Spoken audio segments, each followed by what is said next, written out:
KBS 열린 토론.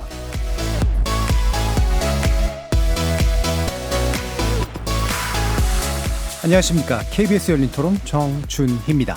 주택담보대출 금리가 일단 동결은 되지만 아직 떨어지고 있는 상황은 아니고 체감 물가지수는 올라가고 있고 금융비용들이 많이 생기다 보니까 쓰고 싶은 거를 절약하게 되는 상황이니까 안정되는 것 같지 않은데 생활하는데도 물가는 점점 올라가고 월급은 안 오르고 그리고 집값도 뭐 만약에 떨어진다고 하더라도 대출 금리는 올라가고 서민으로서는 힘들잖아요. 이전에는. 그러니까 이동을 할 수도 없고 좋아질 게 안 보여. 코로나 때 양적 완화를 한다고 돈을 많이 풀었는데도 불구하고 OECD 선진국 대비해서는 많이 푼 건 아니었거든요. 근데 지금 와서 결국은 그게 동결을 해도 문제는 미국 금리하고 우리나라 금리의 차이가 점점 나고 있잖아요. 상당히 심각하고 문제가 많다고 생각합니다. 하반기도 만만치 않을 것 같고 내년 상반기에도 문제가 많을 거라는 생각은 듭니다. 거리에서 만나본 시민들의 목소리 어떻게 들으셨습니까? 코로나19로 인한 경기 위축으로 크게 불어난 가계대출이 우리 경제의 불안 요인으로 꼽히고 있습니다. 가계대출 부실은 단순히 금융 시스템의 안정뿐 아니라 실물 경기 회복에도 타격을 줄 수 있기 때문인데요. 실제로 금리 인상에 따른 금융권 연쇄 부실화 우려가 커지고 있습니다. 부동산 부문 프로젝트 파이낸싱에서 문제가 생긴 것은 물론 지난해 나타난 채권 시장의 자금 흐름 경색도 여전합니다. 이에 따라 롯데건설 PF, 올해 새마을금고까지 위기가 끊이지 않습니다. 빌려준 돈이 부메랑으로 돌아오는 빚의 역습이 제2금융권인 저축은행과 증권사 위기로까지 번질까 우려되는 상황. 잠시 후 세 분의 전문가와 함께 하반기 우리 경제의 위험 요인으로 지목되는 가계대출과 부동산 프로젝트 파이낸싱 부실 우려에 대해서 살펴보고 관련 대책 모색해보는 시간 갖겠습니다. KBS 열린 토론 지금부터 시작합니다. 살아있습니다. 토론이 살아있습니다. 살아있는 토론, KBS 열린 토론. 토론은 라디오가 진짜입니다. 진짜 토론, KBS 열린 토론. 오늘 토론 함께해 주실 세 분 소개해드립니다. 권대중 명지대 부동산학과 교수 나오셨습니다. 안녕하세요. 김광석 한양대 겸임교수 자리해 주셨습니다. 네, 안녕하세요. 한재준 인하대 글로벌금융학과 교수 함께해 주셨습니다. 안녕하십니까. KBS 일러드의 모든 프로그램은 유튜브를 통해서도 함께하실 수 있습니다. 여러분의 많은 관심 부탁드리겠습니다. 자, 국제금융협회 보고서에 나온 내용인데요. 올해 1분기 기준으로 우리나라 GDP 대비 가계부채 비율이 100%를 넘겼다고 합니다. 자, 이런 상황 하반기 경제에서 어느 정도 좀 위험 요인이라고 보시는지 세 분 먼저 의견 한번 들어보면서 시작하겠습니다. 먼저 한재준 교수님 의견 주실까요? 예, 저는 개인적으로는 크게 우려할 사항은 아니라고 봅니다. 예. 하반기에는 가계대출보다는 부동산 PF 부실화 시에 금융시장, 특히 채권시장 경색 우려에는 조심할 필요가 있다고 생각을 합니다. 예, 가계대출 자체는 크게 우려할 건 아니나 부동산 시장에서의 PF 문제 이게 훨씬 더 좀 큰 것 같다. 예, 그렇게 생각합니다. 권대중 교수님. 저는 그 가계대출도 위험성이 있다고 봅니다. 예. 지금 이제 금리가 기준금리 자체가 3.5지만은 미국이 만약에 베이비 스텝을 한두 번 더 간다면 지금 상황에서 우리도 한 번쯤은 올리지 않겠나. 그러면 고금리가 더 지속되면 이 그 부실이 더 늘어날 가능성이 있어요. 지금 지난 6월 말 기준으로 가계부채 총액이 지금 1,062조가 넘거든요. 예. 거기에 주택담보대출이 지금 814조나 됩니다. 엄청 많습니다. 이렇게 그 지속적으로 늘어나는 데다가 고금리까지 지속된다면 또 장기 침체 갈 가능성도 있거든요. 경제도 또 어려워지고 있기 때문에 부실화가 더 늘어날 가능성이 있지 않겠나 하는 생각이 듭니다. 예, 가계대출 문제 가볍게 볼 수는 없다. 네. 예, 금리 문제가 아마 이제 분명히 또 영향을 미칠 거다.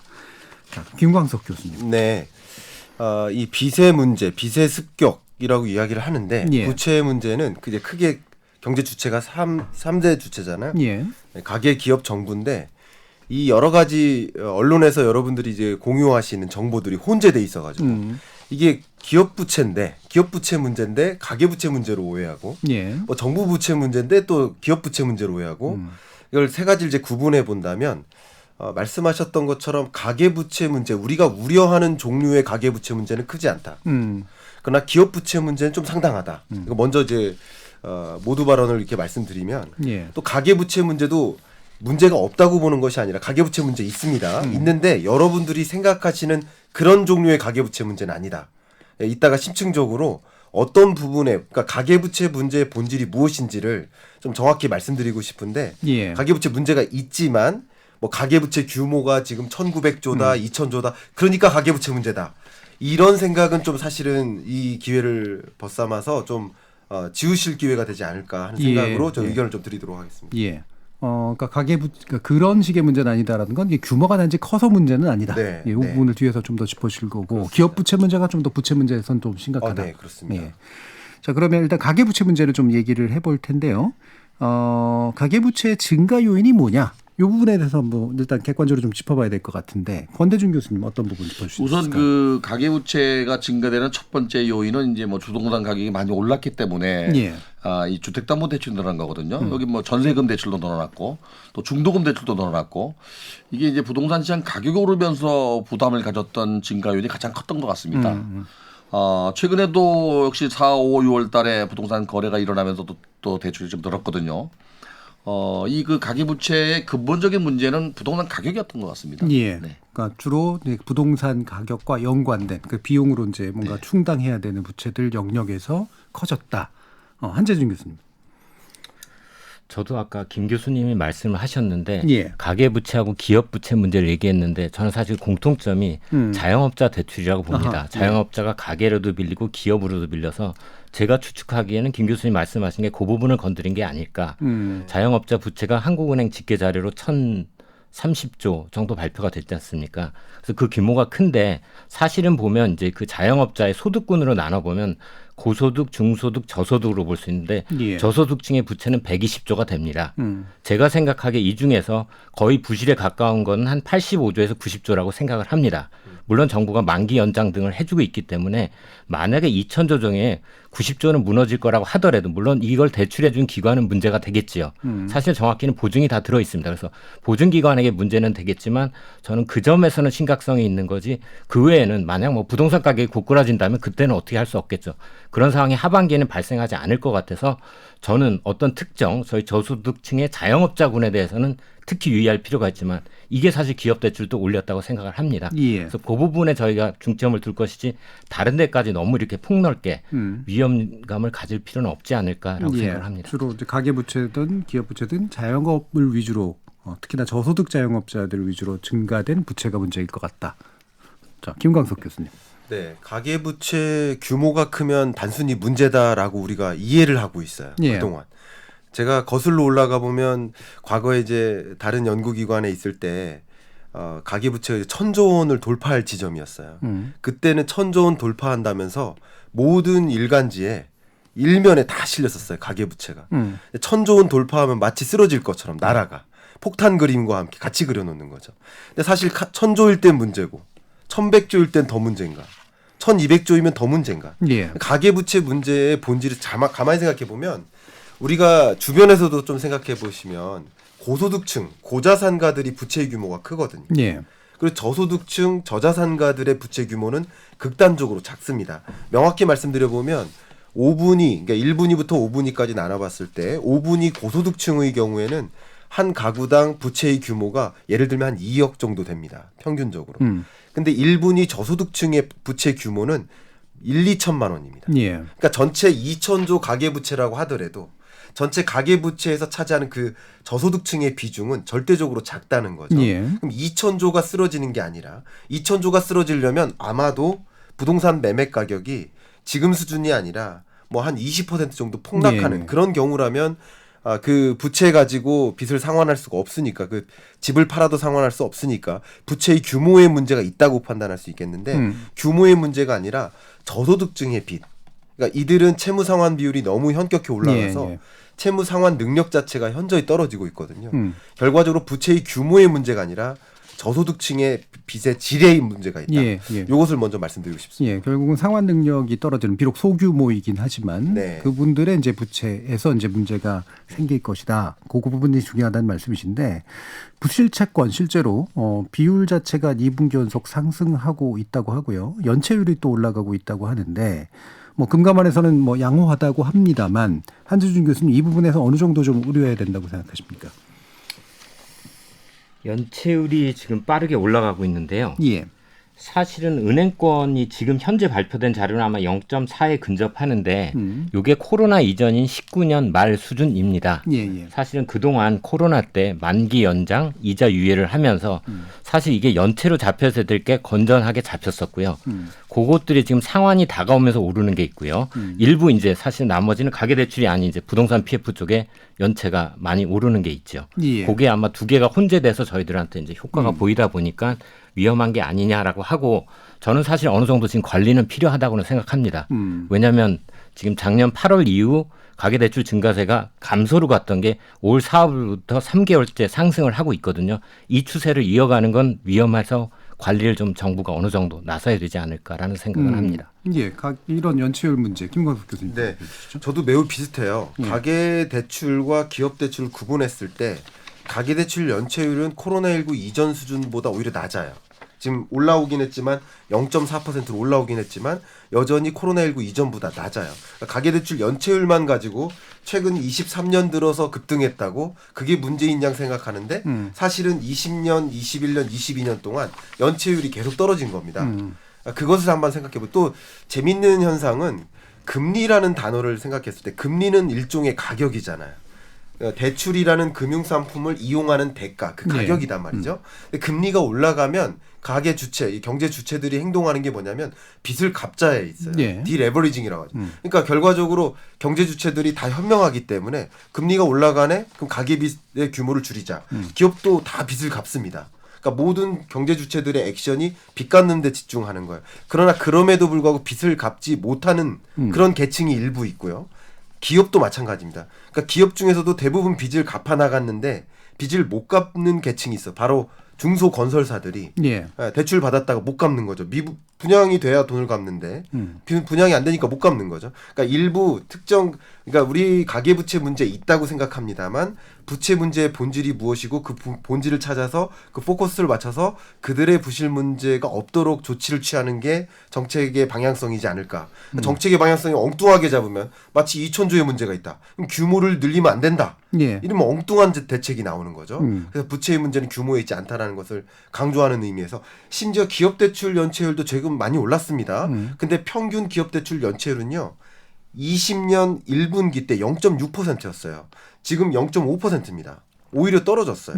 그러나 특정 기업 부채의 경우에 특히 부동산 PF의 경우에는 심각한 문제 있다고 생각합니다만 전체 기업 부채의 문제가 있지 않다 이렇게 생각하는 겁니다. 예, 그럼 연체율 관리는 어느 정도는 좀 필요하다라고 아까 한 교수님은 얘기해 주셨는데 어느 정도 관리가 필요하다에 대해서는 어떻게 생각하십니까? 네, 관리가 필요하다고 생각하고요.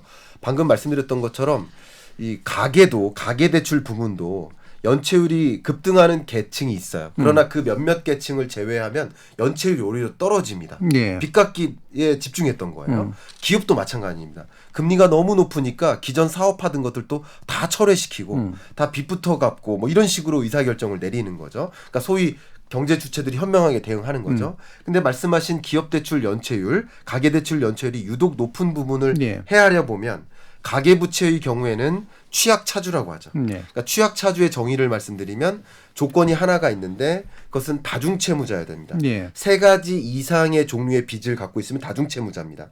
다중채무자라고 해서 다 취약차주로 분류하지는 않고요. 다중채무자이면서 저소득층 계층이거나 그러니까 10분위 2로 나눴을 때 하위 저소득층 1, 2, 3분위 그러니까 다중채무자이면서 저소득층이면 취약차주로 분류를 하고요. 또 한 가지는 다중채무자이면서 동시에 신용 등급이 낮은 그러니까 10등급 중에 하위 3계층 그러니까 신용 등급이 낮으면서 다중채무자 그러니까 이런 두 가지 분류를 우리는 취약차주라고 하는데 전체 대출 규모에서 취약차주가 짊어진 빚의 규모를 헤아려 보면 0.5%에 뭐 불과하다는 표현은 좀 어불성설이지만 0.5%에 해당됩니다. 그러니까 그렇게 따진다면 2,000조의 문제가 아니라 0.5% 소위 뭐 100조 가량의 문제가 될 수 있다. 이렇게 우리 추산을 해볼 수가 있겠죠. 뭐 말씀하실 때마다 지속적으로 강조해주고 계셔서 그 부분은 아마 충분히 전달됐을 것 같고 비록 작은 규모고 약간의 이제 그 자체는 눈에 잘 안 띌 수 있지만 연체율이 유난히 증가하는 이 취약차주의 문제에 집중하는 게 본질이다. 이런 말씀으로 이해가 되고요. 그럼 이제 금리 문제를 일단 좀 먼저 좀 짚어보죠. 아까 이제 권대중 교수님께서 한 차례 정도는 더 올릴 것 같다라고 이제 네. 보셨는데 일단은 동결 조치는 최근까지 좀 내리고 있는 거잖아요. 그렇죠. 어떤 요 최근까지의 결정에 대해서는 어떤 평가를? 지금 10번을 올리고 이제 그 동결을 했는데 사실은 그 환율이 어느 정도 안정돼 있기 때문에 뭐 올릴 이유는 사실은 없습니다. 없는데 예. 이제 문제는 미국과 우리와의 금리 차가 2.0 이상 벌어진다면 상당히 크기 때문에 아마 환율 시장이 움직일 수 있기 때문에 아마 그 이정용 총재도 한 번쯤은 올릴 수 있다고 하는 그 여지를 둔 거 아닌가. 문제는 이제 우리가 지금 시장이 그 안정화돼 있다 하더라도 향후에 만약에 미국이 금리를 올리게 되고 또 이게 이제 그 외환 시장이 문제가 되면은 한 번쯤 올릴 거라고 저는 보고 있어요. 예. 그렇다면 지금 고금리가 지속된다 그러면은 이 가계부채 문제가 사실은 전반적으로 다 문제가 되는 게 아니라 좀 정말 취약 계층만 문제가 되는 건데 더 압박을 받을 수 있다고 하는 게 이제 문제가 되거든요. 그리고 또 하나는 이제 이 그 금리 인상이 결국엔 그 기업 대출의 PF 쪽으로 이자가 상승하면서 기업이 도산될 수 있거든요. 이제 그게 가장 큰 문제일 것 같아요. 그래서 예. 지금 제 생각에는 뭐 부동산 시장에 저점은 통과한 것 같습니다. 지난 12월에 마이너스가 가장 많이 떨어졌기 때문에. 경제 상황을 봤을 때도 지난 1월 달이 126억 9천억 달러가 적자를 보면서 매달 좀 줄어들었어요. 2월 달이 53억 달러, 3월 달이 46억 달러, 또 4월 달이 26억, 5월 달이 21억. 지난달에 11억 3천억 달러 흑자 봤습니다, 우리가. 예. 그렇다면 경기도 저점을 통과했다 그러면 한국은행이 고민을 할 것 같아요. 뭐 제가 볼 때는 뭐 올린다 안 올린다를 떠나서 미국이 금리를 올릴 가능성이 높아요. 제가 오늘 이 그 방송 때문에 나오기 전에 미국의 그 FOMC의 자료나 또는 아이브은행들 자료를 좀 보니까 예. 대부분의 모건스탠이라든지 JP모건이나 시티뱅크나 전부 다 0.25 정도 올릴 걸 예상하고 있어요. 예.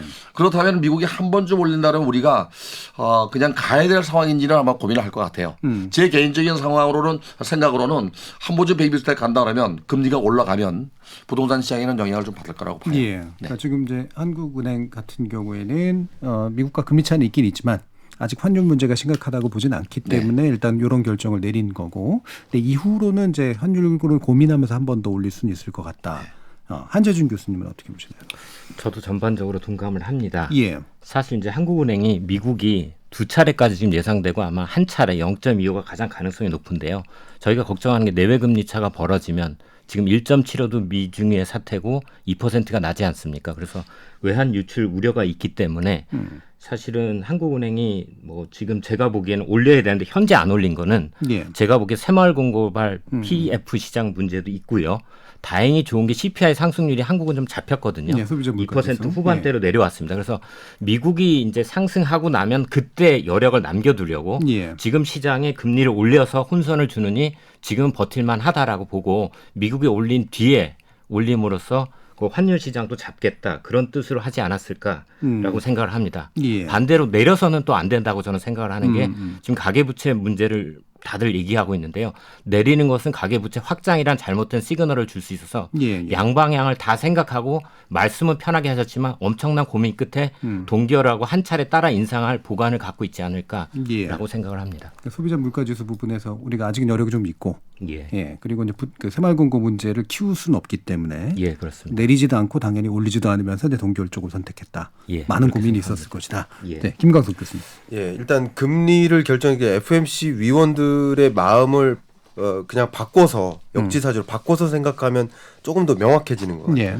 크게 두 가지죠. 두 가지 중에 하나가 대외적인 요인이고 또 한 가지는 대내적인 요인인 건데 대외적인 요인부터 그 구분 진단 지금까지 앞에 교수님께서 다 말씀 주신 것처럼 한미 간의 기준금리 격차예요. 근데 기준금리 격차가 2%포인트까지 다음 주에 2%포인트까지 격차가 벌어지면 그제서부터 문제가 일어날까? 그건 아니라고 보는 예. 거죠. 왜냐하면 통상적으로 외환 시장은 선행적이기 때문에 앞으로 한미 간의 기준금리 격차가 역대급으로 벌어질 거야라고 생각하면서 외환 시장에서 달러 사기에 집중하는 거죠. 그때 강달러가 나온 거죠. 소위 강달러 정점은 22년 10월이었지 않습니까? 예. 그러니까 그때 즈음에 한미 간의 기준금리 격차가 역대급으로 벌어질 거야 하면서 약 6개월 전에 먼저 외환 시장에 집중됐었던 거고 이후에 실질적으로 금리 격차가 벌어지면 오히려 자금 유입이 있을 때가 더 많았습니다. 네. 역사적으로도. 그러니까 그런 것을 고려했을 때 대외적인 요인을 고려한다면 금리 인상 요인이라고 볼 수 있겠지만 그렇게 가능성은 없다. 라고 보고 대내적인 것에 집중한 것이다라고 예, 보고요. 그럼 대내적인 것은 당연히 금통위의 목적, 한국은행의 목적이 세 가지지 않습니까? 첫 번째가 물가 안정인데 말씀하셨던 것처럼 물가 상승률은 최근에 2.7%까지 떨어졌습니다. 그리고 다음 달에 발표될 이 7월 물가 상승률은 더 떨어질 것이라고 보고 있습니다. 왜냐하면 이 물가 상승률의 선행 지표가 수입 물가 지표인데 예. 수입 물가 상승률은 마이너스 상승률입니다. 계속 3개월째. 그러니까 그런 것을 보면 다음 달 소비자 물가 상승률은 확실히 2.7%보다도 떨어질 것이라고 판단할 수 있을 것 같아요. 그럼 어쨌든 목표하는 2% 목표 물가에 근접하게 오고 있기 때문에 물가를 잡기 위해서 추가적으로 금리 인상할 필요까지는 없는 것이다 이렇게 정리할 수 있고요. 두 번째 고려하는 대내적인 요소가 경기죠. 경기 안정. 경기를 완전히 침체 수준은 괜찮겠지만 어쩌면 경제 위기로까지 물고 오면 안 되겠죠. 시스템적 리스크까지 물고 오면 안 되겠습니다. 그런 관점에서 우리나라 경기는 1.4% 성장률이고 상반기가 0.9, 하반기가 1.8로 보고 있는데 둘 다 안 좋은 거거든요. 잠재 성장률을 밑돌거든요. 그러니까 미국은 나름 마일드한 경기 침체이지만 우리나라처럼 강한 경기 침체 국면에서는 더 이 성장률보다 더 하락하면 금융 위기급이거든요. 예. 우리 2008년 글로벌 금융위 때 우리나라 성장률이 0.8%였습니다. 그 밑으로 날아가면 안 된다는 판단 때문에 금리를 도저히 인상할 수가 없는 거죠. 예. 마지막으로 세 번째인데 세 번째가 금융 안정입니다. 그러니까 지금 최근에도 새마을금 고발, 여러 뭐 부동산 PF 발, 우리 이런 자리에서 이 부채 가지고 논의를 예. 하는 만큼 부채 문제가 심각하게 부상하고 있는데 이 와중에 금리까지 올려버리면 더 큰 부실이 야기될 수 있으니까. 그러니까 대내적으로 보나 대외적으로 보나 그닥 금리를 인상할 요인이 없는 것이다라고 우리 금통위 위원들의 입장에서 생각을 해볼 수 있다고 예. 생각합니다. 그래서 물가 문제나 금융 안정성 문제. 그래서 저는 추가적으로 금리 인상 가능성이 매우 희박하다고 보고 있습니다. 그거는 우리 별로 한국 높지 경제의 않다라고 경우. 보고요. 네. 예. 경기 또 침체 우려에 대한 것까지 세 가지 요인을 또 얘기를 해주셨고, 네. 그럼 요거까지 좀 짚고 이제 그 기업 대출 문제로 넘어가면 좋을 것 같은데요. 신규 주담대가 이제 증가하고 있다고 합니다. 그럼 요 추세가 좀 권대중 교수님 보시기에는 어떻게 될 것 같으신가요? 저는 뭐 계속 증가할 거라고 보진 않아요. 예. 이게 그 4월, 5월 달, 6월 달에 거래된 지역을 보면은 그 서초, 강남, 송파, 그다음에 이제 그 용산하고 이제 지방으로 보면 뭐 그 강동도 있죠, 성동도 있지만 지방으로 보면 하남시하고 이제 화성인데요. 예. 이 서초, 강남, 송파 용산이 어떤 지역입니까? 규제적입니다. 예. 이게 대출 자체가 은행에서 원활하게 되지 않는 지역 중에 하나인데 아직 시장에 유동성 자금이 많기 때문에 아무래도 이제 뭐 떨어질 만큼 떨어졌다라고 하는 기대 심리, 또 향후에는 뭐 부동산 가격이 이 그 금리가 내려가면서 올라갈 가능성이 있다고 하는 좀 중장기적으로 우상향한다는 거를 아는 이 투자자들이 들어와서 아마 거래가 되지 않았나. 네.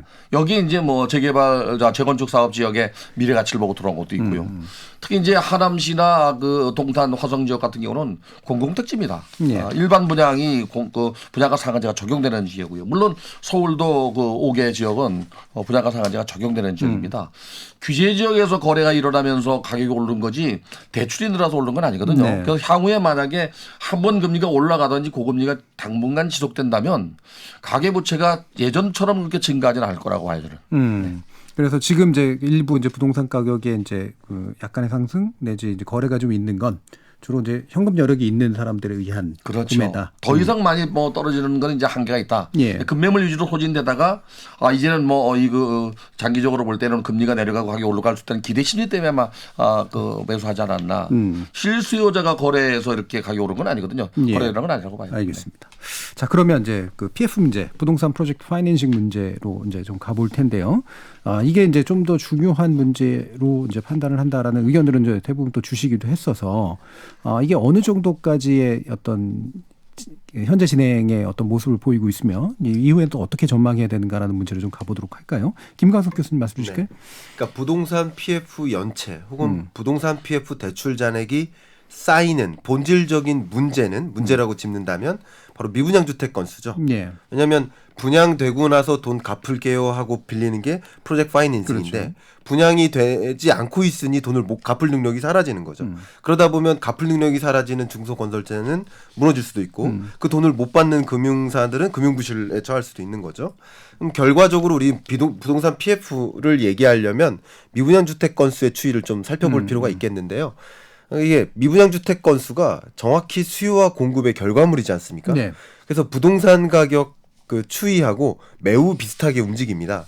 그러니까 2020년, 21년에 미분양 주택 건수가 급격히 해소되죠. 약 6만 호 수준에서 1만 호 수준으로 급격히 해소됩니다. 이때 주택 가격이 급등한 거예요. 그러다가 22년 들어서 금리 인상 기조가 시작됐죠. 그래서 빅스텝으로 금리 인상하면서 미분양 주택이 치솟았는데 정점이 이제 7만 5천 호 수준입니다. 7만 5천 호까지 솟는 구간에서 매매 가격 등락률이 그 마이너스 등락률이에요. 지난주보다 떨어지는 겁니다. 이 등락률이 바닥이 마이너스 0.48%입니다.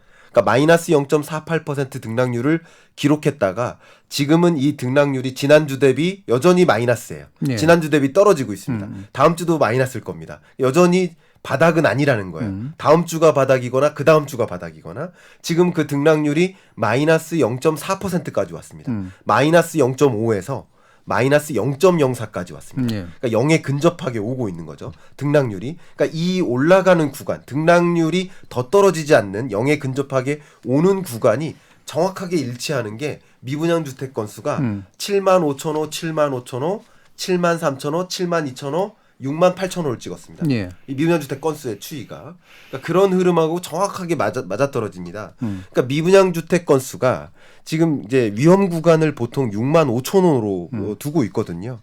근데 6만 5천 호 수준에서 어느 정도 잡힌다면 미분양 주택 건수가 다시 늘어나거나 하지 않고 6만 5천 호 수준에 계속 맴돌게만 노력을 한다면 부동산 PF 부실이 더 커지진 않을 수 있겠다라고 생각을 하고요. 그런데 예를 들어서 앞에 우리 권 교수님께서 가정하신 것, 이 가정을 덧대야 됩니다. 계속 추가적인 금리 인상이 있고 주택담보대출 금리가 다시 치솟고 그리고 뭐 대중들이 이제 사면 안 되겠다라는 그 부동산 매수 심리가 냉각되면 미분양 주택 건수는 다시 치솟겠죠. 그러면 부동산 PF 문제는 다시 발생할 겁니다. 근데 6만 5천 호 수준으로 관리 가능한 수준으로 범주에 안착한다면 그러니까 정부는 이런 방향으로 노력을 할 거라고 생각을 해요. 근데 그런 식으로 정책적 노력도 마중물 역할을 해서 어쨌든 그 정책의 효과까지 나타난다면 그러면 부동산 PF 이 대출 잔액이 더 쌓이거나 연체가 더 커지거나 이런 일은 상대적으로 없을 거라고 생각했지만 걷잡을 수 없이 다시 늘어나서 지금 뭐 많게는 10만 호까지 가정하시는 그 경제단체들도 있습니다. 그렇게 치솟게 된다면 부동산 PF 문제는 정말 무서운 수준으로 공격을 줄 거라고 생각합니다. 결국 미분양 주택 건수의 문제인데 최근까지의 증가는 바로 이 미분양 건수가 늘었기 때문이고 일부 좀 줄고 있으나 이게 이제 어느 정도 위험 수위까지 갈 거냐, 이 정도에서 관리될 거냐가 이제 이후에 PF 문제를 부실 문제를 결정하게 될 것이다. 한재준 교수님도 의견 주시죠. 저도 여전히 진행 중이다. 그 저는 김 교수님하고 동의를 하고 있고요. 반증을 말씀드리면 기재부가 총괄하는 건교부 금융위 등이 참여하는 일일 상황 점검회의가 있는 걸로 알고 있습니다. 그다음에 PF 사업장 5천여 곳을 금융감독원을 통해서 전수조사를 했고 당국이 관리하고 있다고 합니다. 관리를 한다는 것은 위험 요인이 있다는 거죠. 그래서 저는 근데 지금 통제 가능한 범위다라고 보는 게 맞을 것 같고 정부가 안심이 된다면 밝혔을 텐데 지금 그 소재지는 밝히진 않고 있어요. 그러니까 저는 진행형이다라고 보고 그 아까 아파트 쪽 말고를 생각하면 사실 이제 문제가 되는 건데 지방 소재 지역의 상가 오피스텔에 대한 PF들이 있습니다. 그럼 아파트 외에 연립 다세대에 대한 대출들이 있고요. 사실 그러니까 그 분야의 새마을금고도 제법 집중이 돼 있었던 것 같고 저축은행이든 뭐 은행권이 아닌 약채, 제2금융권에서는 대출이 있어서 이 분야는 금리를 올리지 않더라도 부동산 경기가 오르지 않는다면 사실은 지금 브릿지론에서 포기하고 있는 것들도 많거든요. 그 대출도 나가 있고요.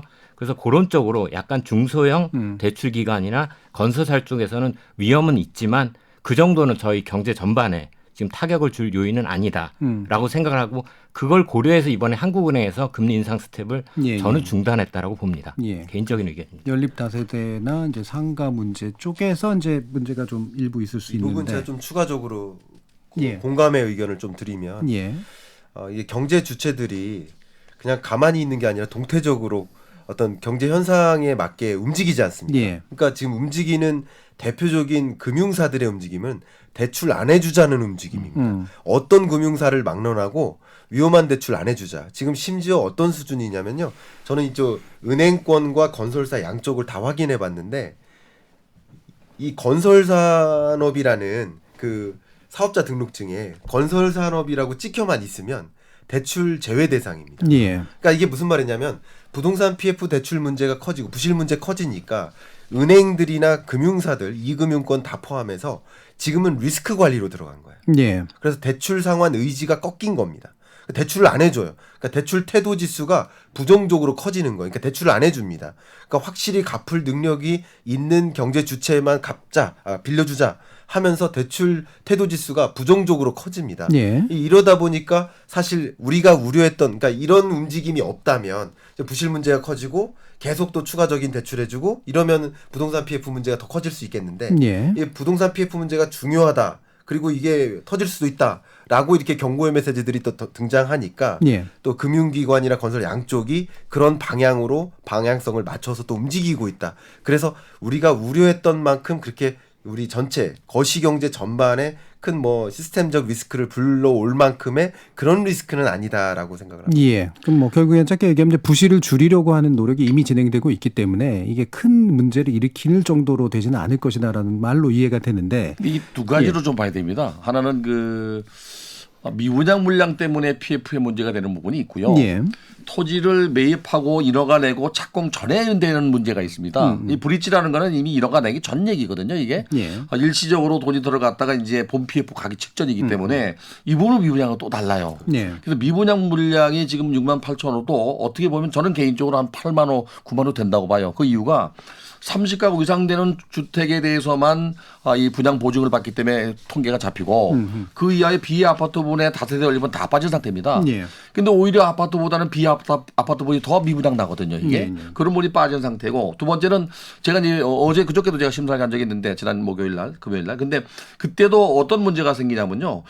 미분양 물량이 아니라 이 이전에 문제가 돼서 이게 이제 도산되거나 이자가 뭐 좀 8%에서 12%까지 간답니다. 예. PF 1금융권도. 예. 그러니까 실제 개발을 아직 안 들어갔는 상태. 네. 그 땅을 매입해서 계약할 때 브릿지로 들어갔다가 본인 자금도 1번 들어갔죠. 그리고 본 PF로 돌릴 때까지는 여가가 나야 본 PF가 되거든요. 예. 본 PF가. 그 전에 이제 위험도가 높은 건설사들이 중소건설사들이 많아요. 이게 결국에는 이제 고금리가 지속되거나 경기가 안 좋으면 가장 위험 수위에 노출돼 있다고 봐야 됩니다. 예. 그럼 지금 새마을금고하고 연관돼 있는 위기는 그 부분에 그렇죠. 말씀하신 대부분 것하고. 새마을금고는 그 브릿지로 들어갔던 본 PF로 했던 간에 금액이 다 작아요. 지금 그 새마을금고가 그 대출 중에 약 한 그 197조 정도 됩니다. 그 중에 PF 대출이 56조 정도 되는데요. 이거는 전부 속을 들여다보면 브릿지로 들어간 건 꽤 많은 금액이에요. 몇십억씩 들어갔지만 결국에는 이제 뭐 10억 이내에서 또 20억 이내에서 작게 다세대 비아파트 부분에 나간 PF도 상당히 있거든요. 이거는. 예. 근데 그거는 뭐 집을 헐고 짓는 거지만 미분양 나가지고 통계 잡히지 않는 위험성도 있고 또 하나는 이제 그렇게 진행되는 과정에 이자가 높아서 감당이 안 되는 부분도 있을 거예요. 아마 분명히. 새마을금고가 그래서 대형 일금융권보다 취약한 게 바로 그런 부분이거든요. 이게. 예. 네. 그게 가장 또 문제가 될 수 있다고 봐요. 저는. 예. 새마을금고 부분에 대해 조금 첨언을 드리겠습니다. 너무 좋은 말씀 주셨는데요. 예. 새마을금고도 역시 마찬가지. 새마을금고에 그 수천 개의 그 법인들이 있는데 전체의 문제가 아닌데 일부 금고가 문제인데 특히 지역에 있는 이 구조를 보면 그 지역의 새마을금고 법인 이사장님들이 굉장히 많습니다. 근데 이 이사장님들이 구조가 어떻게 되냐면 그 지역 건설사들하고 당연히 호용호제를 해요. 예. 그러면 이제 지방 건설사에서 이게 금융 규제가 많다 보니까 대출을 못 받아. 1금융권에서 대출을 못 받아요. 더군다나 건설사 사업자 등록증에 찍혀 있으니까 당연히 대출을 못 받아요. 예. 그러니까 이제 형님한테 찾아가는 구조인 거예요. 근데 새마을금고는 이게 전체적으로 통제 관리가 잘 안 되는 시스템이기 때문에 몇몇 법인들이 못 돌려받을 돈을 결과적으로는 빌려주게 된 거죠. 예. 그런 것들이 좀 부실 문제라고 볼 수 있는데 그렇다고 해서 새마을금고 전체의 부실일까? 또 그거는 아닌 거예요. 예를 들면 아마 여러분들이 언론에서 많이 접했었던 게 22년 끝자락 23년 초에 각 그 금융사들이 이자 잔치한다. 예. 뭐 대량의 뭐 엄청난 연봉에도 불구하고 상여금과 뭐 이런 걸 받. 그만큼 새마을금고도 굉장히 많은 영업이익을 누렸습니다. 예. 1,500조 가량의 영업이익, 중앙회와 법인 새마을금고 법인의 총 영업이익을 계산해 보면 1,500조 정도 됩니다. 그러니까 그만큼 이게 역대급이거든요. 그만큼 돈을 많이 벌었어 오히려. 근데 몇몇 새마을금고 법인이 부실화되다 보니까 예. 그것을 이제 우리가 언론이나 이런 쪽에서 조망하다 보니까 마치 새마을금고 예, 그러니까 전체의 문제가 아니라 그렇죠. 지역 네. 일부에서 이제 그렇죠. 뭔가 호영호재 관계 속에 있는 것들의 문제라고 보신 건데 저축은행 문제는 어떻습니까? 저축은행 문제도요. 예. 뭐 새마을금고 정도까지는 아니지만 그러니까 전체 연체율 가지고 좀 비교를 해본다면 은행권 연체율이 22년 12월 기준으로 먼저 예. 22년 말 기준으로 은행권 연체율이 0.25%였었어요. 그리고 23년 3월 말이니까 1분기 기준으로 0.33%로 올랐습니다. 예. 그러니까 은행권도 올라갔어요. 근데 상호금융도 오르고 캐피탈사도 오르고 카드사도 오르고 다 올랐습니다만 극단적으로 오른 그 금융사가 저축은행인 거예요. 예. 저축은행은 기존에 3.41%였는데 12월 말. 근데 이게 5.07%로 올라갔습니다. 연체율이. 그러니까 연체율 증감 포인트로 보면 1.66% 포인트니까 정말 많이 오른 겁니다. 그러니까 이 저축은 아까도 이제 새마을금고에 빗대서 말씀드렸습니다만 저축은행도 여러 종류의 저축은행들이 예. 브랜드들이 있기 때문에 그 중에 몇몇 저축은행 특히 지역의 그 어떤 중소 건설사들과 밀착 관계에 있는 마찬가지로. 그런 몇몇 저축은행들의 부실은 상당히 우리가 예의주시해야 됩니다. 예. 그렇다고 해서 전체의 부실은 또 역시 아니다라는 걸 강조하고 싶습니다. 예, 그러니까 새마을금고도 그렇고 저축은행도 그렇고 확실히 이제 부실성이 이제 누적되고 있는 일부 이제 지역의 단체 그 지점이나 이런 것들이 좀 있어 보이는데요. 이런 것들이 이제 그 예전에 일어났던 것처럼 이제 증권사나 이제 여타의 금융 부분으로 번지는 어떤 문제로 이어질까? 이 부분에 대한 한재준 교수님 말씀 한번 좀 들어볼까요? 증권사는 지금은 예의주시 단계고요. 예. 아직 우려할 단계까지는 아닐 거다. 하지만 중소형 건설사가 문제가 됐을지 중소형 증권사도 문제가 될 것이다. 그다음 정부가 지금 발표를 하지는 않았는데요. 증권사의 연체율이 작년 말에 10%대였습니다. 근데 최근에 발표돼서 난리가 난 15.99%, 16%는 3월 말 수치입니다. 그러면 3월 말이거든요. 지금 7월 들어가지 않습니까? 6월 말께 발표가 난다면 저는 한 20% 갔다고 봅니다. 예. 그럼 사실 이제 증권사가 상당히 위험하죠. 근데 재밌는 것은 PF 대출 잔액에서 밝혔을 때 증권사의 대출 금액이 작년 말 4조에서 현재는 3.3조로 줄었습니다. 거기에 20%가 날아간다고 해서 중소형 증권사는 날아가겠지만 큰 문제는 없겠지요. 근데 제가 이제 숫자를 모르는 것 중에 이건 증권사의 대출이고 증권사가 사실 그 CP나 돌리는 거에 보증을 서준 것들이 있습니다. 예, 예. 그 규모는 지금 밝혀지진 않았거든요. 그래서 위험 요인은 충분히 있다라고 보고 아까 또 이제 저축은행을 말씀하셨는데 신문에서 제가 본 게 전체 저축은행 평균 수치인지 특정 저축은행인지 모르겠지만 저축은행이 부동산하고 건설업 다 이제 많이 들으셨겠지만 두 개 업종을 합쳐서 대출 포트폴리오의 50%로 한도를 두고 있습니다. 근데 거기 잡히지 않은 것 중에 제가 애널리스트 분한테 들은 게 관리형 토지 신탁 대출이라는 것이 10조 원 정도 있다고 합니다. 예. 저축은행의 총자산 규모가 한 140조 정도인데요. 10조가 얹혀진다면 자기자본금 생각하시면 자기자본 비율의 200% 이상인 곳들이 있습니다. 그래서 아까 김 교수님 말씀하신 것처럼 틀림없이 저축은행 중에는 위험한 상황에 처한 저축은행들이 있다고 봅니다. 그다음에 저축은행이 들어간 데는 하단 그 맨 뭐 하단 바로 위는 중소형 증권사가 들어가 있을 겁니다. 그래서 예. 그쪽은 위험할 가능성이 있고 현재까지는 정부가 통제 가능하다고 하니 그걸 믿어볼 만하고요. 부동산 경기 하강이 계속되다 보면 아파트가 아닌 아까 제가 말씀드린 지방 도시의 예. 상업용 오피스텔 또 비아파트인 연립 같은 곳에서는 터질 우려는 충분히 있다고 봅니다. 그래서 정부가 사실은 대안을 지금 마련해 놨습니다. 캔코에다 1조 원 정도를 가지고 매입하겠다는 보관을 예. 가지고 있고요. 개인적으로 그 금액은 전 적다라고 생각합니다. 왜냐하면 지금 PF 대출 잔액이 공식 집계된 게 30조고 아까 지금 권 교수님 말씀처럼 새마을금고권 포함이 안 된 겁니다. 만약 56조라면 저는 56조까지일 거라고는 생각하지 않는데 3, 40조 정도를 더하면 160조고 이 중에 10%면 16조입니다.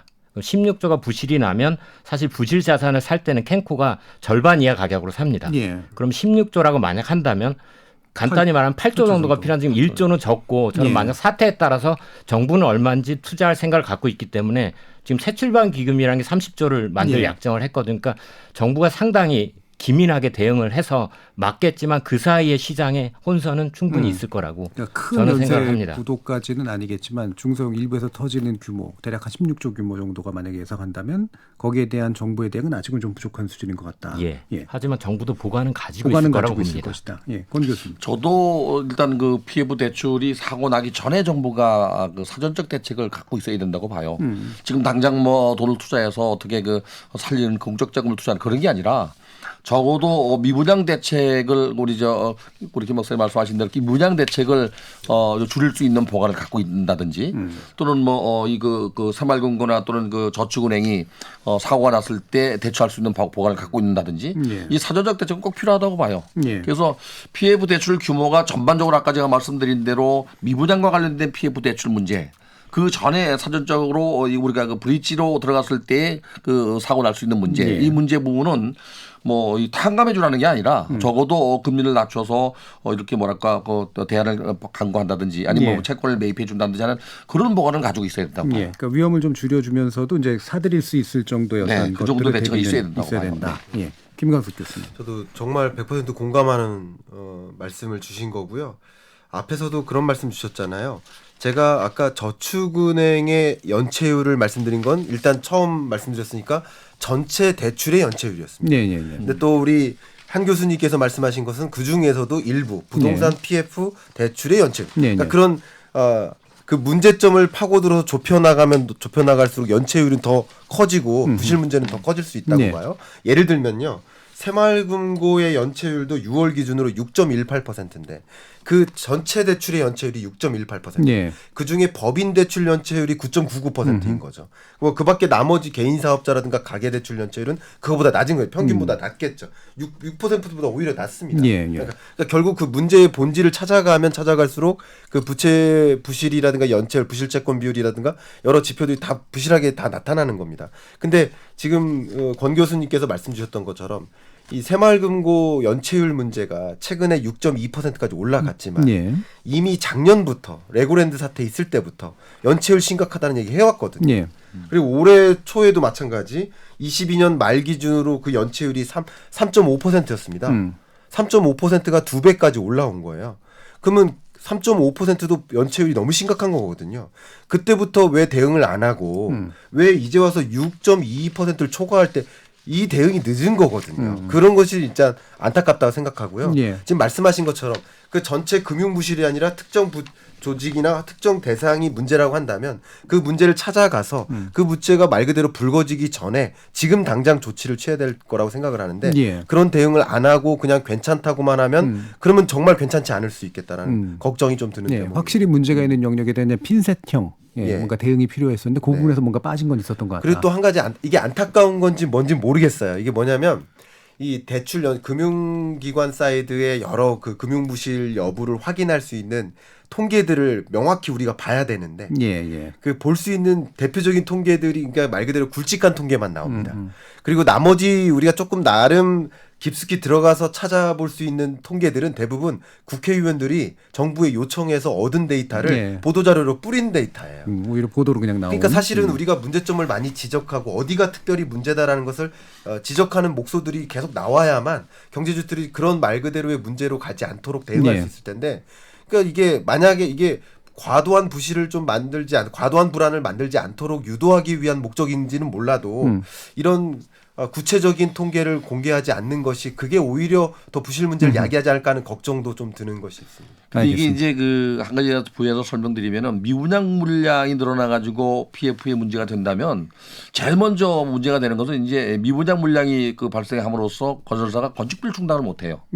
그리고 그 브릿지나 또는 본 PF를 중개했던 그 보험사가 또 문제가 되거든요. 그리고 결국에 그 다음에 이제 은행이 문제가 되는데 1년에 그 연쇄 문제가 되는 거는 차단할 필요는 있거든요. 초기에 이거를 정부가 그 사전적 대책으로 준비했다가 막을 필요는 있다고 봐요. 알겠습니다. 자, 일부를 통해서 지금 우리가 흔히 그냥 가계부채의 증가라고 얘기했던 부분들에서 뭐가 취약한 영역인가라는 걸 일부 이제 취약차주의 문제부터 해서 또 기업에서 PF에서 특정 영역의 문제, 새마을금고와 저축은의 문제를 좀 짚어봤습니다. 이어지는 2부에서 과연 어떤 정부적 대책을 적절하게 좀 구성해 볼 것인가라는 문제로 한번 더 이야기를 나눠보도록 하죠. 여러분은 지금 KBS 열린 토론과 함께하고 계십니다. 토론은 치열해도 판단은 냉정하게. 복잡한 세상을 바꾸는 첫걸음은 의외로 단순할지도 모릅니다. 평일 저녁 7시 20분 당신을 바꾸는 질문. KBS 열린 토론 정준희입니다. KBS 열린 토론 2부 김광석 한양대 겸임교수, 한재준 인하대 글로벌금융학과 교수, 권대중 명지대 부동산학과 교수 이렇게 세 분과 함께 이야기 나누고 있는데요. 자, 그러면 이제 2부 시작하면서 이 부분에 대한 간단한 언급을 세 분으로부터 한번 좀 들어보면 좋을 것 같습니다. 이창용 총재의 발언인데 중장기적으로는 국내 총생산 대비 가계부채 비율을 줄이는 거시적 대응이 필요하다라고 하는 이야기를 했습니다. 이게 중장기라는 단서도 붙었고요. 거시적 대응이라는 단서도 좀 붙긴 했습니다만 다시 말하면 이제 규모 내지 이제 비율 조정이 필요한 건 맞다라는 그런 의미로 읽히는데 이거는 이제 지금까지 얘기됐던 것하고 비교했을 때 어떤 의미로 좀 받아들이는 게 좋을지 먼저 한재준 교수님 의견 주실 수 있을까요? 제가 숫자를 찾다가 예. 그럼 권대중 교수님 먼저. 예.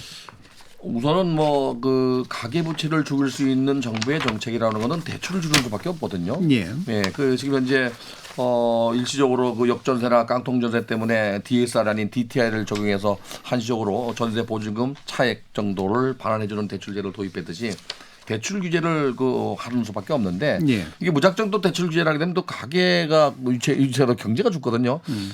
지난 2021년도 8월부터 금리가 올라가면서 그래프를 그린 걸 보면 가계 부채는 급격하게 줄어들고 기업 부채가 급격하게 늘었거든요. 예. 기업에 어려지면 가계가 또 어려워질 수밖에 없는데 이게 두 마리 토끼를 동시에 잡을 수는 없지만은 적어도 가계 부채를 줄 수 있는 방안은 정말 한국은행 총재 얘기처럼 중장기적으로 아주 장기적인 대책을 가지고 가야 된다고 봐요. 예. 그래서 이 주택 시장도 점진적으로 중간에 중도금 같은 경우를 뭐 후부장제를 많이 적용해서 분양을 한다든지 이게 중도금 대출 나가면서 계속 또 이게 연체가 늘어나고 이자가 예. 높아지기 때문에 이런 것도 좀 구조적인 문제를 좀 바꿔야 된다고 봐요, 주택 시장을. 그러면 주택 시장의 가계 부채는 좀 줄일 수 있지 않겠나. 예. 그런 보관은 뭐 한국의 총재 혼자 할 상은 아닌 것 같아요. 네. 그러면 이게 이제 뭐 아주 그냥 단순하게 청취자들을 위해서 말씀을 드리면 지금 당장 뭐 구체적인 어떤 대응들을 하자라기보다는 전체적으로 어쨌든 금융 가계부채 문제를 조절하려는 노력 정도는 분명히 필요한 것 같다 정도로 그냥 이해하면 되는 걸까요? 어떻습니까? 여기 의도는 그런 것 같은데요. 예. 저는 좀 실수다라고 생각합니다. 예. 저는 개인적으로 가계부채 문제의 본질을 생각해보지 않은 주체인 것 같다.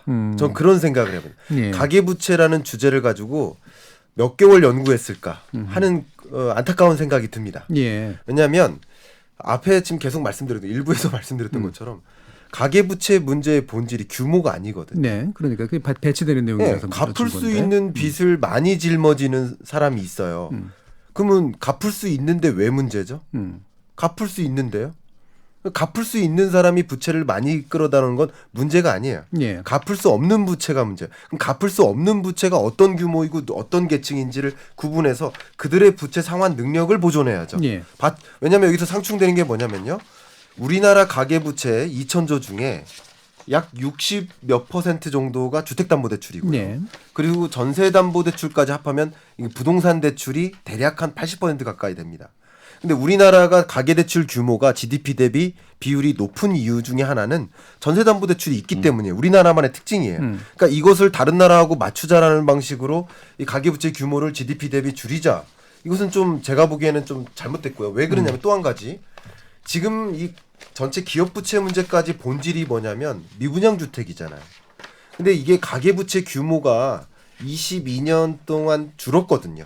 21년, 22년 초까지 늘다가 예. 가계부채 규모가 줄었어요. 22년에. 그다음 23년에 다시 늡니다. 이게 매매 가격 등락률하고 거의 유사합니다. 그러니까 매매 가격이 다시 반등한다 하면은 또 빚져서 집 사자 하면서 그런 움직임이 가계부채 규모를 키우거든요. 예. 이게 뭐가 문제냐면 미분양 주택 규모를 축소시키는 게 우리의 전략이 돼야 되는데 예. 근데 가계부채 규모를 동시에 잡는다는 얘기는 미분양 주택 규모를 늘리자는 얘기예요. 왜냐하면 우리나라 가계부채 규모 면에서 문제는 규모에 있다라고 생각해버리면 예. 규모를 줄이자라는 방식이면 주택담보대출을 못하게 해야 돼요. 예. 전세담보대출을 못하게 해야 돼요. 그럼 전세 가격을 더 떨어뜨려야 됩니다. 그러면 대규모 역전세난이 오겠죠. 예. 그리고 주택 가격을 더 잡는다. 그럼 미분양 주택이 또 치솟겠죠. 그러니까 이게 정말 이게 방향성이 맞는 그 가계부채 대책일까 하는 의심이 좀 듭니다. 저는 예. 이런 방향성을 제시하는 거죠. 근데 그 의도는 제가 그 자료 하나 갖고 있는 게 있는데요. 금융감독위원이 1월 3일을 보도한 자료인데 네. 이 가계부채 증가율을 보면 2020년, 21년도 거의 꼭지점이었잖아요, 우리가. 네. 이때 그 상당히 그 많이 증가를 했어요. 네. 그러니까 그런 의도를 말씀하신 내용이 그 의도가 주택 시장만 본다면 네. 주택 시장을 안정화시키는 제도적 장치가 아마 이 가계부채 대책이 아니겠나. 저는 그렇게 받아들였어요. 네. 왜냐하면 가계부채가 늘어나는 게 2020년, 21년도가 거의 뭐 8%, 7%씩 늘어났거든요. 이건 가격이 올랐을 때 부채가 늘어나기 때문에 네. 시장을 시장을 안정화시키는 중장기적 대책을 갖고 얘기한 거 아닌가. 저는 그렇게 이해를 했어요. 근데 지금 통화 정책의 방향을 보면 그러니까 통화 정책에서 부동산 시장을 고려해서 의사결정을 했을진 그 누구도 모르죠. 예, 속내는. 그렇죠. 그러나 지금 부동산 정책과 이 통화 정책 기조를 같이 맞물려서 생각해 보면 가격을 떨어뜨리기 위한 통화 정책 기조는 전혀 아니라는 거죠. 예. 지금 전체 이 내막 속에서. 예, 예. 그러니까 가계부채 문제의 본질을 이제 포커스를 잘못 맞춘 결과라고 저는 생각을 합니다. 예. 근데 이 가계부채 속에는 전세금 대출도 있잖아요. 네. 근데 부동산 가격이 오르면 전세금도 오르기 때문에 네. 부동산 시장이 안정화되면 가격 시장이 안정화되면 두 마리 토끼를 같이 잡을 수 있다고 하는 착각인지 모르겠지만 예. 그거에 주안점을 둔 거 아닌가 하는 생각이 들어요. 예. 한번 정리를 해보겠습니다. 아니, 요건 됐고요. 예. 제가 좀 다른 예, 의견이 한재준 사실 교수님. 있습니다. 제가 아까 수치를 찬이라고 그랬는데요.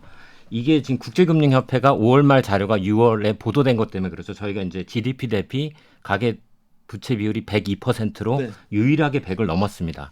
그럼 그 다음 문제가 되는 나라가 뭐냐면 홍콩입니다. 예. 95%. 그 다음은 80%대거나 그 이하입니다. 미국 예. 포함해서. 그다음에 한국은행은 사실 연구기관이기 때문에 2020년까지 60년 동안 40개국에 대한 국가 패널 자료를 돌린 결과 어떤 게 나왔냐면요. 가계대출 비율이 3년간 1%포인트 오르면 GDP 성장률이 0.3%포인트 하락한다라는 예. 연구 결과를 한국은행 연구기관이기도 하지 않습니까? 그래서 소비 아무래도 가계부채 예, 상환 그렇겠죠. 부담 때문에 소비력도 적고 경기 회복도 저하되는 게 계속 가니 한국은행 총재 입장에서는 거시경제 전반을 볼 때 가계부채가 그래도 조정이 돼야 되지 않을까라고 하고 제겠습니다만 저희 정부는 사실은 부동산 가격 하락할 때마다 막아주는 정책을 계속 해왔습니다. 예. 하방 압력을 막는다면 사실은 저희가 이제 뭐냐면 가계부채 중에 상당 부분이 부동산에 대한 어떻게 보면 투자거든요. 아까 예. 고소득층은 사실 투자지 않습니까? 저소득층이야 다른 의미겠지만 그러면 거기에 대한 투자의 위험을 막아주기 때문에 가계부채가 누중됐고요. 예. 또 하나 한국은행 입장에서 생각하는 건 뭐냐면 선진국들이 낮은 이유는 2008년 서브프라임 모기지로 사실 집값이 폭락하는 걸 계기로 가계부채 디레버리징이 있었습니다. 근데 한국은 그게 없었고 특이하게 전세 대출이라는 게 저희가 숨겨진 대출이 있고 여기에 대해서 정부가 대출 보증을 서준 게 결국은 집주인의 레버리지를 숨겨진 레버리지를 보완해주는 역할을 하고 있거든요. 예. 그래서 한국은행 총재는 지금은 할 수 없지만 중장기적으로 거시적 대응이 필요하다는 게 DSR LTV에 대해서 지금과 같은 과거에 2, 3년 전에 가졌던 스탠스를 유지하는 게 2, 3년 뭐 1년 하고 바꾸지 않습니까? 예. 그렇게 가면 안 되겠다라고 하고 예외적인 나라가 2개뿐이니 이렇게 가다 집도 만약 하락한다면 투자 심리, 예. 투기 심리가 가라앉지 않을까? 그러면 당장은 아니지만 10년 뒤쯤에는 80%로 가는 게 모든 나라의 통계가 그러니 한국이라고 그대로 건전할 거라고 본다. 예외겠느냐라는 그런 의견은 있고 예. 아까 김 교수님 말씀하신 대로 지금 한국이 좀 특이한 거기 때문에 이걸 당장 조정한다고 그러면 바보 같은 소리를 들리고 하는 총재가 그걸 의도하지는 않았을 거라고 봅니다. 저도 예. 김 교수님 입장에는 동의를 합니다. 알겠습니다. 그러면 한은의 입장에서 이제 얘기를 한 거로 좀 이해를 하시는 거고요. 한재준 교수님 같은 경우. 예. 그러면 또 정부가 하는 이런 대출 관련 정책하고도 또 약간 배치될 수도 있는 측면도 분명히 좀 있겠죠. 그러니까. 예, 그렇습니다. 그래서 그 부분에 대한 이야기를 아까도 이제 그 김광석 교수님 얘기했으니까 이게 시그널이 되게 다른 것들이 나오는 거잖아요. 가계 한해는 줄이는 게 맞다라고 얘기를 하지만 중장기라고 하더라도 실제로 이제 정부에서 보면은 부동산 대출 규제 완화 같은 거, 그다음에 정책 모기지로 특례 보금자리론 같은 걸 내면서 이 부동산 시장 침체를 좀 막으려고 하는 그런 태도. 이건 이제 대출을 키울 수밖에 없는 측면이 있단 말이죠. 이 부분에 대한 이제 평가를 좀 해주실까요? 그러니까요. 어떻게 보면 부동산 시장을 경착륙을 막겠다라는 방향인 거고 원래는 근데 연착륙을 유도하겠다라는 방향성이 좀 담겨 있는 것 같고요. 예. 재정 정책 관점에서는 그게 결과적으로는 미분양 주택이 추가적으로 증가하지 않도록 해서 추가적인 뭐 건설사 부실이라든가 금융 부실로 연결되지 않도록 하는 예. 그런 의도가 좀 담겨 있는 정책 방향인 것 같고요. 통화정책 관점에서도 다른 걸 차치하고 부동산 시장만 바라본다면 말 그대로 연착륙이라든가 나름의 완만한 상승을 유도하기 위한 그런 통화정책 기조라고 좀 해석을 해볼 수 있을 것 같습니다. 물론 부동산 정책이라는 관점에서 통화정책을 가동하진 않았겠지만 그런 통화정책 기조의 영향은 부동산 시장에 그런 방향으로 영향을 미칠 거라고 보고 있는 거죠. 예. 그러면 이 부분 권대중 교수님. 그 한국은행 통계나 이제 금융감독원 그 자료를 보면은요, 가계부채가 80%가 넘을 때 경기 침체가 온다고 통계가 나와 있어요. 그리고 특히 이제 가계부채가 늘어서 3, 4년 후에 그 침체가 발생할 가능성이 있다는 거나 그 침체가 온다는 통계 자료가 있어요. 예. 이걸 보고 아마 부채 비율을 낮춰야 된다 그런 생각을 한 것 같고요. 특히 이제 그 국제결제은행이 그 아까 40개라도 43개 나라를 조사한 겁니다, 이게. 그래서 분석한 내용을 보면은 가계부채가 늘어나면 부동산 시장뿐이 아니라 경기 침체가 오는 것까지도 위험성이 있으니까 예. 전반적인 차원에서 이거를 꼭 관리하겠다는 그런 것 같아요. 예, 그게 이제 전반적으로 좀 이해는 좀 되는 부분이긴 하고요. 근데 권 교수님도 이 부분을 얘기해 주셨으면 좋겠는데 정부 부동산 대출 규제 완화가 이제 바로 이 취지, 하늘의 취지하고는 좀 단기적으로 배치될 수 있을까요? 배치되죠. 네. 예. 저는 이제 그 지난번에도 와서 그 말씀을 드렸지만은 경기가 어려울 때 규제를 완화해서 시장 경제로 가야 된다고 제가 말씀을 드렸어요. 저는 뭐 시장 경제 쪽이니까. 예. 경기가 그 좋아질 때 규제를 완화하면 가격이 더 많이 오르거든요. 그래서 그런 차원이라면은 뭐 가계 부채가 감내할 수 있는 정도까지는 어느 정도 시장 논리에 맞게 가야 된다고 봐요, 저는. 그래서 계속적으로 규제하고 또 계속적으로 통제하는 것보다는 적어도 시장이 이제 좀 그 살아날 시점쯤 됐을 때에는 이 대출 규제도 조금 완화해야 된다고 봐요. 저는. 예. 네. 그래서 지금 경기가 안 좋은 상태고 네. 어느 정도 안정화를 위해서는 어느 정도 필요한 그럼요. 지금이 단기적 그런 조치로서는. 시기가 아닌가 하는 생각이 예, 그렇게 네. 보시는 것 같네요. 자, 그럼 기타 이제 그 취약차주들에 대해서 정부가 내고 있는 정책들에 대해서 좀 평가를 좀 좋을 것 같은데. 일단 이제 청년 대출에 대해서는 이제 대입연체 등 대출 지원 정책을 좀 쓰고 있고요. 자영업자들에 대해서는 이제 상환 유예를 연장할지 안 할지 이 부분 아마 가늠하고 있는 것 같은데 실제로 이런 식의 정책들 어느 정도는 이제 대출 좀 이렇게 위험도를 좀 막아주려고 이제 돈을 쓰는 거 아니겠습니까? 이 부분에 대해서는 어떤 평가를 하실지 한재준 교수님 좀 말씀 주실까요? 제가 청년하고 예. 자영업자 대출을 나눠서 말씀을 드리겠습니다. 예. 청년에 대한 대출 지원은 좀 정치적 선택의 문제라고 봅니다. 정답이 있다기보다는 양방향 다 해답이 가능하다고 예, 생각합니다. 정책 결정의 명령이다. 예, 지난번 대선 때 기본금융이라는 파퓰리즘 공약을 한번 들어보셨을 텐데요. 저도 파퓰리즘이라고 생각을 합니다.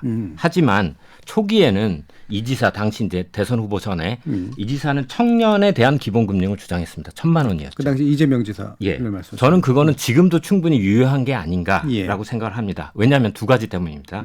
청년들이 취업난, 결혼난, 주택 구입난이 있습니다. 청년이기 때문에 아직 사실 신용도가 쌓이지 않았고요. 예. 1,000만 원 최저임금으로 해도 사실은 1년이면 부지런히면 갚을 수 있습니다. 근데 그걸 마이너스 통장처럼 주자는 거잖아요. 예. 저는 그게 맞다고 생각을 하기 때문에 경제학자로 생애주기설을 하면 유동성 제약에 있는 청년에게 저는 지원해주지 못할 이유가 없다라고 생각을 하고요. 예. 그런 나라가 없는 바가 아닙니다. 영국은 저희보다 더 많이 예. 기본금융은 아니지만 대출을 인정해주고 있습니다. 그래서 그렇게 생각하고요. 또 하나는 자영업자에 대해서는 좀 더 보수적인데요. 예, 예. 자영업자 아까 제가 말씀드린 것 중에 다중채무자 중에 다중채무자 자영업자 전체 대출 규모가 아마 1,030조로 밝혀졌고요. 이 중에 저소득 계층이 120조입니다. 120조가 다가 문제는 아니지만 지금 정부가 밝힌 자료에 의하면 만기 연장이 3년 넘어가고 이자를 내지 않은 돈이 85조입니다. 3년 동안. 여러분 3년 동안 만기도 연장이고 이자도 안 갚았어요. 예. 이게 지금 이제 와서 자영업자가 살아나는 것도 아닌데 갚을까요? 예, 상환 능력이 물론 없는 지금은 사실 상태다. 대환 대출을 계속 보증을 서주면서 연장해 가고 있는데 예. 사실 이런 차주를 가지고 빚에 의해서 이미 3년을 시달렸고 앞으로 대환해서 6, 7년을 끌고 간다면 그분들 인생이 망해요. 저는 사실 9월에 만기가 도래오는 분이 얼마인지 밝히지는 않고 있지만 제 생각에 85조가 이미 3년을 넘겼고 러플리 3년 거치를 하거든요. 예. 그걸 생각해 보면 이 중에 한 25에서 30조는 만기가 돌아온다고 생각합니다. 정부가 새 출발 기금이라는 걸 30조 규모로 출범을 시켰거든요. 그러면 부실이 30조 난다고 매입하는데 30조가 들진 않지 않습니까? 50% 아니면 30% 돈이기 때문에 저는 사실 매입을 한다는 게 이분들의 채무 조정을 해주는 거거든요. 부담을 덜어주는 게 낫지 않을까 해서 저는 청년에 대해서는 지원을 더 해주는 것도 저는 문제가 없지만 자영업자는 이제는 좀 정리를 하자. 다만 제가 당국자라면 이 과정이 보도가 될 것이고 금융기관 어디는 연체율이 높아졌다라는 보도가 나오면 사실은 시장이 패닉에 있을 수 있는 것 때문에 제가 당국자라면 그게 아마 고민이 돼서 하지 못할까라고 하는데 만약에 대통령이 결단을 내리거나 한다면 뭐 국회도 물론 동의를 해줘야겠죠. 근데 이 실현 가능성까지가 좀 더 적지만 저는 이제는 좀 정리 들어가는 게 맞지 않을까. 그러니까 정책적 결정의 영역이라고 전제하고 청년에 대해서는 고민할 필요가 있다. 하지만 자영업자는 더 이상 끌고 갈 수는 없지 않겠느냐. 김광석 교수님. 저는 이 경제 정책을 정치적인 편향성을 두지 않고 그냥 그러니까 정치적인 목적을 가지고 경제 정책을 하는 게 아니라고 가정하고 말씀을 한번 드려보면 청년의 경우에 이게 부채 문제를 보면 항상 다 갚을 능력입니다. 그렇죠. 근데 갚을 능력을 확인할 수 있는 가장 대표적인 잣대가 DSR이죠. 그러니까 분모의 가처분 소득을 놓고 분자의 원금과 이자 상환액을 놓으면 되죠. 채무 상환 비율이 높아지면 높아질수록 갚을 능력이 사라지는 것이 될 텐데 이 청년들의 경우에 계속 뭐 빚을 더 빚지게 해주고 또 빚 갚는 그 기간을 연장해 준다든가 이런 방식으로 한다면 그 일할 의욕을 좀 실추시키지 않을까. 그러니까 빚에 계속 의존해서 살아갈 수 있게 만드는 환경을 마련해 주는 것이 아닐까. 오히려 청년의 자리를 막을 수도 있겠다. 그래서 오히려 저는 채무 상환 능력, 갚을 능력을 줘야지. 갚을 능력을 주려면 분모를 빵빵하게 해주는 겁니다. 분모는 쉽게 말하면 일할 기회를 더 주고 일할 능력을 더 보존해 주면서 갚을 능력을 만들어 주는 것이지 자꾸 빚에 의존하게 해서 악순환을 만들 필요는 없지 않을까 하는 생각을 개인적으로 하고 있고요. 그다음 자영업자 같은 경우는 조금 케이스가 다르다고 저는 생각을 합니다. 앞에 분도 말씀하신 것처럼 이 저소득 자영업자들의 문제가 굉장히 심각한데요. 이 코로나19의 충격을 한번 받았고요. 22년까지 유예를 했습니다. 그러니까 22년까지는 코로나19의 충격을 그대로 받은 거죠. 근데 23년에서는 또 글로벌 경기 침체, 한국 경기 침체, 1.4% 성장률은 4번의 경제 위기를 제외하면 가장 낮은 성장률이에요. 그만큼 소비 활성화가 안 되고 있는 국면이에요. 그러니까 살아날 여력이 없이 또 한 번 당한 거죠. 자영업자의 경우에는. 그렇기 때문에 좀 유예를 해줘서 상환할 능력이 있는 기간을 좀 보존해 줄 필요가 있겠다라는 저는 생각을 하고 있습니다. 그러니까 한재준 교수님하고 정확히 반대되는 의견을 주시면 됩니다. 대놓고 반대했다라기보다는 나름의 관점에서 봤을 때는 좀 중요하다고 보는 포인트가 좀 달라서. 선택의 문제라고 생각합니다. 아까 말씀드렸듯이. 권대중 교수님 의견답니다. 저는 이제 서민대출 예를 들면 햇살론 같은 경우가 대입 변제가 그 1분기에만 2,100억이었습니다. 통계자를 보면 누적 3조 정도를 대입 변제했는데 이게 도덕적 해이가 올 수 있거든요. 이런 문제는. 그래서 그 내용을 보면은 20대, 30대가 또 전체 60%를 넘게 차지하고 있습니다. 그래서 이 서민 대출과 관련된 거는 차라리 저리로 장기로 주는 방식을 좀 택해서 이 사람들이 갚을 수 있는 능력을 만들어 주는 게 더 좋지 않나. 두 번째 이제 그 청년 대상 그 대출도 대출은 이제 우리 김광석 교수 말씀대로 청년들에게 도덕적 해이로 그냥 주는 것보다는 저는 교육자 입장에서 교육에 오히려 투자해서 그들에게 그 교육을 시켜서 아이템으로 산업을 기업을 발전시키고 산업을 발전시켜서 소득을 증가되는 방법으로 가야지 그냥 놔둬주는 식은 아니라고 봐요 저는. 그래서 이 그 청년들에게 기본적으로 아예 바닥에 있는 서민들은 기본적으로 살아갈 수 있는 건 정부가 뭐 책임지고 지원해야 되겠지만 무작정 나눠주는 건 아니라고 봐요 저는. 기본적으로는 김광석 교수님하고 좀 비슷하셔서 한재준 교수님 한번. 제가 마구 퍼지기식으로 얘기하는 것 같은데 그걸 잊어버렸는데 저는 청년에 대해서는 반전해서 그렇게 생각해 볼 수 있다는 거고요. 사실 그때 이제 나왔던 민주당의 공약 초기의 얘기로는 조건부로 합니다. 아까 권 교수님 말씀처럼 필요가 있는지를 갖다 자기가 하고 상황 계획서를 내고 합니다. 그러니까 무작정 대출을 해줄 필요는 없죠. 왜냐하면 코인에다 넣는 걸 어떻게 합니까? 제가 그걸 하자는 얘기는 아닙니다. 알겠습니다. 전제 조건부로 이제 뭔가 고민해 볼 필요가 있을 것 같다라는 의견을 좀 주셨고요. 지금 이 부분에 대한 이제 평가를 이제 그럼 짧게만 들어봤으면 좋겠는데 1조 원 규모 아까 이제 얘기해 주신 게 적다라고 지금 한재준 교수님 말씀하셨잖아요. 그러니까 부동산 프로젝트 파이낸싱 시장에서 대비하기에는 1조는 좀 적다. 그래서 아마도 보관은 있을 터나 대체로 한 8조 원 정도 규모 정도까지는 고민해야 되지 않겠냐 이런 의견이셨는데. 제 생각입니다. 그리고 그걸 지금 발표하지 않는 이유는 정부는 이미 대책이 있으면 그때가 발표하는 게 낫지 지금 1조를 8조로 늘리겠다 하면 한국 사람들 똑똑하지 않습니까? 왜 그러지? 예, 예, 그럴 수 저는 있겠네요. 그렇지 않을까라고 제겠습니다만 그렇게 생각합니다. 내심 아마 보관으로는 준비해 놓고 있을 것이다라고 예, 보시는 것 그렇습니다. 같고요. 예, 본 교수님. 저는 금액을 정하기 이전에 정부가 미분양 주택도 제대로 좀 통계를 좀 만들었으면 좋겠어요. 그리고 PF 대출도 제대로 좀 만들었으면 좋겠고 이게 그 은행마다 다르고 또 이게 그 금액마다 다르기 때문에 정확한 통계는 없는 것 같아요. 예를 들면 이런 거죠. 저축은행이나 일반 은행은 금융감독위에서 조사를 하니까 가능한데 예. 새마을금고는 행자부 쪽에서 관리하고 있습니다. 그러니까 이게 같이 통계가 안 나와요. 그래서 이런 것들을 전부 다 그 조사한 상태에서 최소한 위험률이 몇 %인지를 가상하고 그 정도 이상은 준비해야 된다고 봐요 저는. 네. 예, 그럼 김광석 교수님. 네, 저도 이 규모 면에서는 진짜 현재 부동산 PF 부실 규모랑 비교해봤을 땐 좀 작아 보인다고 생각을 합니다. 그 숫자를 명확히 계산을 안 해봤지만 그래도 4에서 5조 원 정도의 부실 규모가 있다고 판단하고 있거든요. 그런 면에서 1조 원은 이 부실 문제를 막기 위한 조치로선 좀 작은 규모가 아닌가라는 판단을 한 가지 하고 있고요. 예. 말씀하셨던 것처럼 이 규모의 문제라기보다는 본질적으로 뭐가 문제인가, 그 본질적인 그 문제를 해결하는 데 집중했으면 좋겠다. 말 그대로 미분양 주택 건수를 명확하게 통제하기 위해서 통계 자체를 좀 선진화한다든가 정상화하고 그리고 미분양 주택 건수가 추가적으로 늘지 않도록. 그러니까 미분양 주택 건수 문제도 지역별로 보면 특히 지역명을 얘기할 수 있을지 모르겠지만 특정 지역의 경우에는 그러니까 수도권은 문제가 아니지만 예. 특정 몇몇 지역의 경우 굉장한 문제입니다. 해소되지 않고 있습니다. 그런 것들을 이제 관리할 수 있는 그게 본질적인 문제인 것이지 이 규모를 가지고 뭐 금융부실을 막고자 하는 거 이것은 한시적인 조치밖에 안 되지 않을까 하는 그런 생각을 하고 있습니다. 예. 저 약간 첨언 들어가겠습니다. 네. 저는 사실 아까 권 교수님 말씀하신 것보다는 이미 작년 가을부터 전수조사에 들어갔거든요. 지금 누락된 건 새마을금고입니다.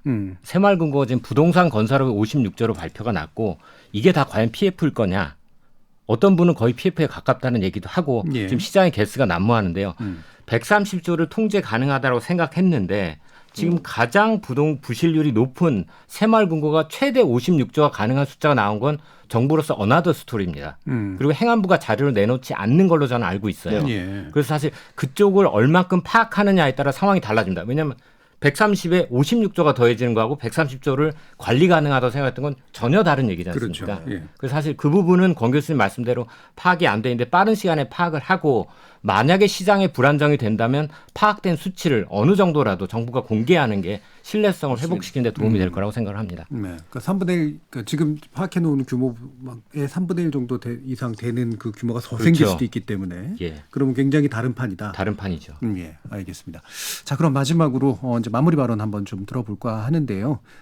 지금처럼 이렇게 이제 PF 문제라든가 이렇게 취약차주의 문제라든가 또는 기업 대출 중에 이제 부실한 부분에 관련된 부분에서 여러 가지 뭐 대안들을 얘기해 주셨습니다만 결국에는 이제 실제로 작동 가능한 대책들을 이제 정부가 내는 것이 이제 중요해 보이고 뭐랄까 이렇게 아까 얘기했던 것처럼 뭔가 좀 착각해가지고 잘못된 시그널 쪽으로 자꾸 연결될 수 있는 그런 대책들을 그냥 많다고 해서 쫙 하고 늘어놓는 건 별로 안 좋을 것 같은데 여기에서 어떤 점을 마지막으로 강조해 주실 수 있을지 먼저 김광석 교수님 의견 주시죠. 네, 뭐 계속 꾸준히 말씀드렸습니다만 규모의 문제가 아니라 예. 질의 문제다. 특정 계층의 문제다. 이 말씀드리고요.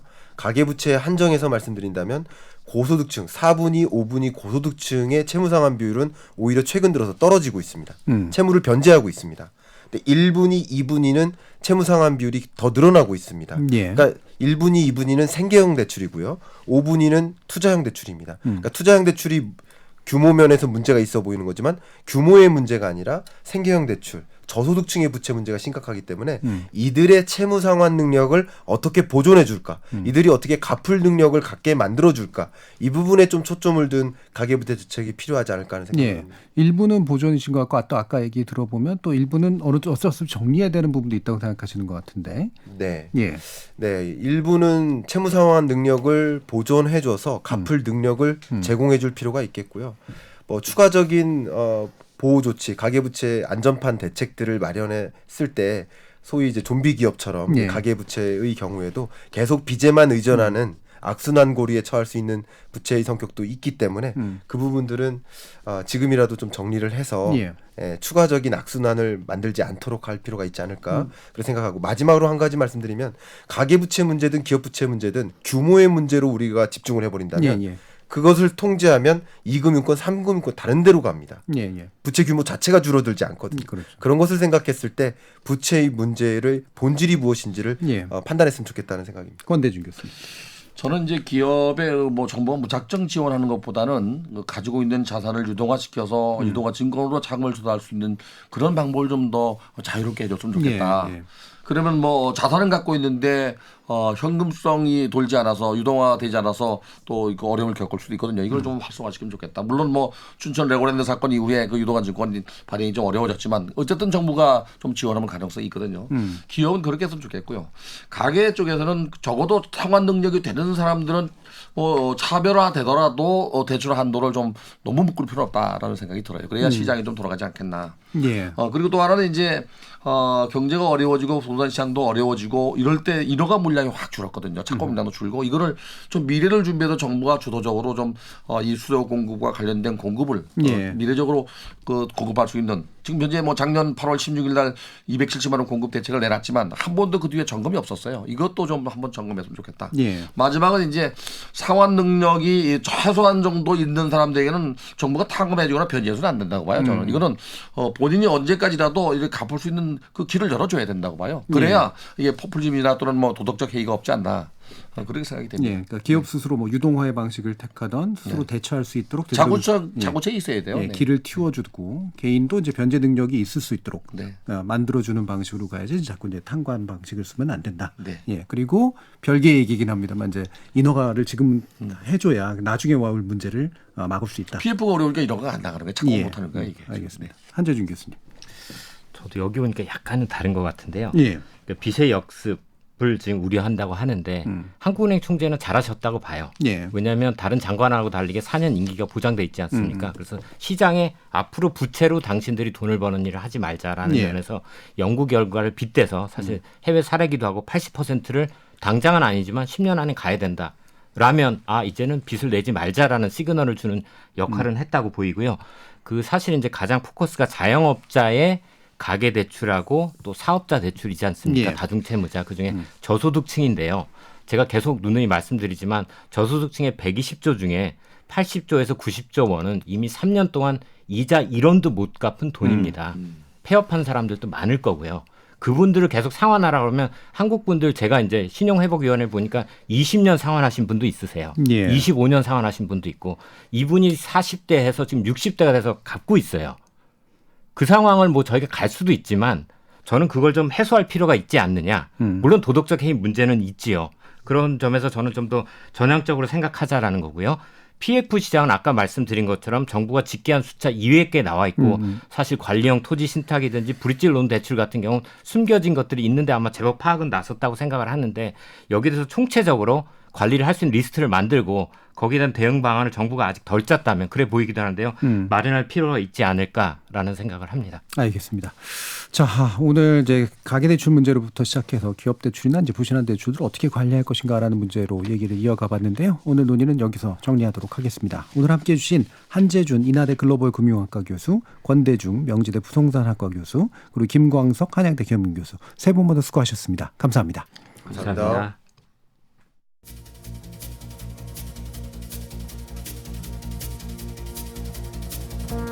적정 부채는 레버리지, 즉 자산을 키우는 지렛대가 되기도 합니다. 하지만 생계의 쪼들려 앞뒤 안 가리고 빌려 쓰게 된 돈, 그리고 공격적 투자를 위해 무리하게 당겨 쓰는 돈은 경기가 불안정할 때 연쇄적인 위험의 불길을 댕기게 마련이죠. 개인과 금융권 그리고 정부의 세심한 협력이 필요한 시점 같습니다. 지금까지 KBS 열린 토론 정준이었습니다.